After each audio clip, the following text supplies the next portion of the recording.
پاکستانی سیاست میں ایک بڑی جو پیش رفت ہے وہ حکمراں جماعت کے اپنے ہی کسی وزیر کا مستعفی ہو جانا ہے، اور یہ تیسرا موقع ہے کہ ایک بڑا سکینڈل سامنے آتا ہے، بڑا میجر میگا سکینڈل، جس کے نتیجے میں پرائم منسٹر کسی اپنے وزیر کو کہتے ہیں کہ آپ استعفیٰ دے دیں، اور پھر وہ کسی ٹویٹ یا پریس کانفرنس کی شکل میں اپنے استعفے کا اعلان کرتے ہیں۔ زلفی بخاری نے گزشتہ روز ایک ٹویٹ کی جس میں انہوں نے کہا کہ رنگ روڈ والے معاملے کے اندر وہ استعفیٰ دے دیں تاکہ اس کی شفاف تحقیقات جو ہے اس کو آگے بڑھایا جا سکے۔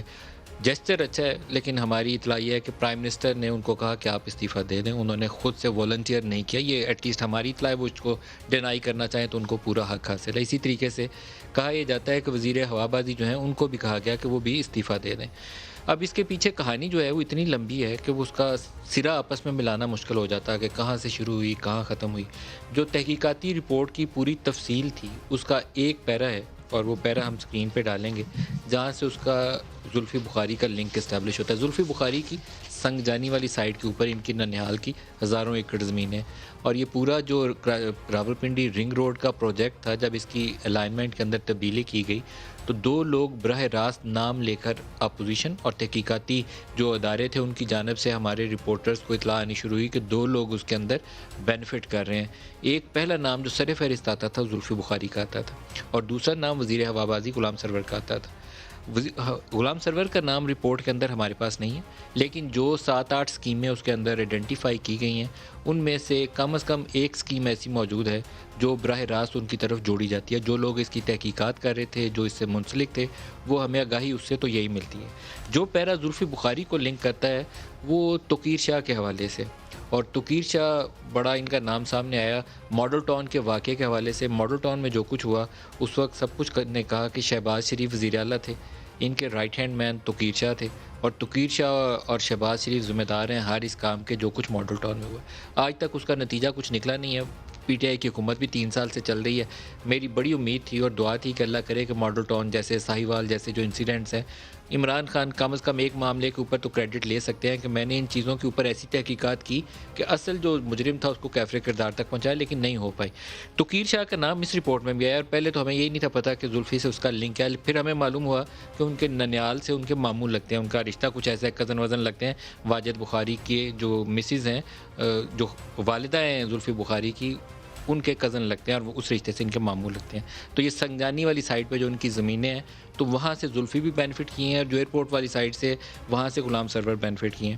پیرا کہتا ہے کہ توقیر شاہ جو ہیں رنگ روڈ یہ رینٹ سیکنگ ایکٹیویٹیز میں ملوث تھے، اور ان کے ایک پبلک آفس ہولڈر جو ان کے عزیز ہیں اس کے ذریعے وہ انفلوئنس کرنے میں کامیاب ہوئے۔ یہ اس رپورٹ کے صفحہ نمبر 20 کے اوپر یہ پیرا ہے جہاں سے ڈائریکٹلی وہ ریلیشن شپ انہوں نے اسٹیبلش کر دیا۔ لیکن اس کے اوپر انصار عباسی کی اگر رپورٹ سامنے رکھیں جو آج دا نیوز اور جنگ میں ان کی رپورٹ چھپی ہوئی ہے، تو وہ اس رپورٹ کے اوپر بھی ان کو کور اپ نظر آتا ہے جو انصار نے رپورٹ دیا، کیونکہ ان کا خیال یہ ہے کہ 3 رکنی تحقیقاتی رپورٹ کمیٹی بنائی گئی تھی، اس کے بعد ایک ہی رکن کی رپورٹ کو کافی جانتے ہوئے سارا کچھ کیوں کر لیا گیا، باقی 2 کی رپورٹ کدھر ہے؟ یہ بڑا امپورٹنٹ کویسچن ہے کہ چیف منسٹر نے، چیف سیکرٹری پنجاب نے، ساروں نے صرف ایک ہی بندے کی بنائی ہوئی رپورٹ کے اوپر کیوں ریلائی کیا؟ کیونکہ یہاں تاثر جو ہے وہ عام طور پر یہی ہے کہ پرائم منسٹر نے ایکشن لیا ہے، اور پرائم منسٹر نے ایکشن تب لیا ہے جب ان کو یہ اطلاع پہنچی کہ یہاں اربوں روپے لوگوں نے کما لیے ہیں رنگ روڈ کے ڈیزائن میں تبدیلی کر کے۔ جن لوگوں کی زمینیں اس منصوبوں میں آ رہی تھیں انہوں نے وہاں سوسائٹیز بنائیں، اور کسی کے پاس اگر 2000 ایکڑ تھی اس نے 5000 ایکڑ بیچی اور کئی ارب روپیہ جیب میں ڈالا۔ زمین ہے یا نہیں ہے بعد میں دیکھیں گے، اور یہ لمبا ایک گھپلا ہو گیا آپ کی حکومت میں۔ پرائم منسٹر کے یہ چیز نالج میں آئی اور انہوں نے تحقیقات آرڈر کی۔ ہمارے پاس یہ اطلاع ایسی پہنچی تھی کہ پرائم منسٹر نے آرڈر کیا اس کے اوپر۔ جب یہ پروگرام کیا ہم نے گزشتہ ہفتے، تو اس کے بعد پی ایم ایل این نے پریس کانفرنس بھی کی، اپوزیشن نے اس کے اوپر سوالات اٹھائے، اسمبلی کے اندر یہ معاملہ پہنچا۔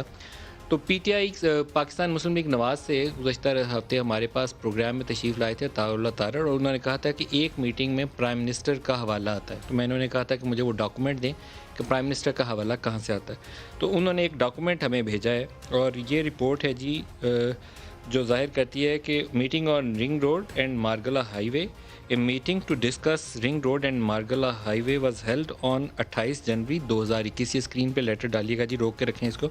Under the chairmanship of Prime Minister, after detailed deliberations, the following decisions were taken۔ اور وہ decisions کے آگے ڈیٹیلز یہ ہے کہ یہ جو مارگلہ سائٹ پہ اس کی ایکسٹینشن ہے اس کے اوپر ریسورسز جو ہیں سی ڈی اے پرووائڈ کرے گی، بعد میں رائٹ آف وے جو ہے وہ حاصل کیا جائے گا، اور اس طرح کی ڈیٹیلز ہیں۔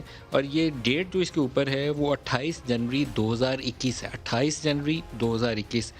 یہ اچانک سے کوئی چیز سامنے نہیں آئی ہے، لیکن جو میں آپ کو ابھی تک وہ چیزیں بتا رہا ہوں جو ہماری نالج میں آئیں اور پھر ہم نے رپورٹ کی، اس کے بعد یہ کاغذ پتر سامنے آنا شروع ہوئے ہیں کہ prime minister was not fully in picture کہ یہ الائنمنٹ تبدیل کر کے کچھ لوگوں نے کیسے پیسہ کمایا۔ جب ان کے نالج میں یہ چیز آئی، پھر انہوں نے زلفی بخاری سے بولا کہ اسٹیپ ڈاؤن کرو، ریزائن کرو جب تک تحقیقات نہیں ہو جاتی۔